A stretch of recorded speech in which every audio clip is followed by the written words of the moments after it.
જય સચિદાનંદ. જય સચિદાનંદ. નરેન્દ્ર દેસાઈ, મિનલ ભાટ, અંબા ટાઉનશીપ. સુનિલ સંગાણી, મોરબી.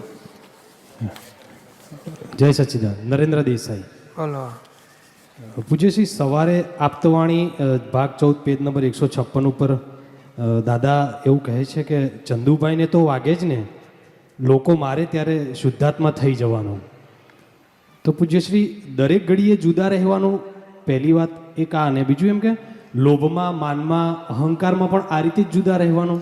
હાસ તોડી અને છે જ જુદા. તમને ખબર પડે કે અપમાન પહેલાં આટલું થયેલું, ત્યારે આટલી અસર થઈ હતી, આ વખતે આટલી થઈ, ખબર કોને પડે છે? એ જુદો છે એને જ ખબર પડે. એટલે જુદો જ છે પોતે.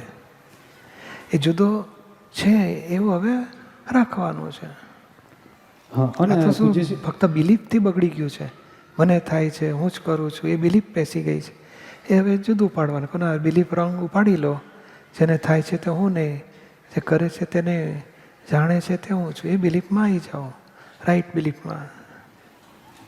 પૂજ્યશ્રી, માર ખાવો પડ્યો ને હમણાં, આવું બોલતા જ જુદું પડી જાય. હા, એ આપણે તરત જોયું કે ચંદુ નરેન્દ્રને માર પડ્યો, મને નહીં, હું તો શુદ્ધ આત્મા છું.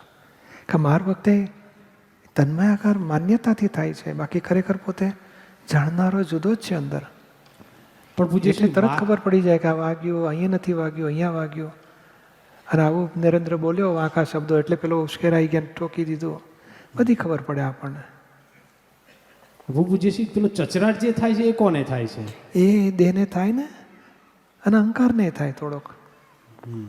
પણ એ બેઉને જાણે છે ને, એ ચચરાટ વગરનો છે. એ શુદ્ધાત્મા આપણે છીએ. બરાબર. જય સચિદાનંદ. જય સચિદાનંદ. મિનલ ભાટ,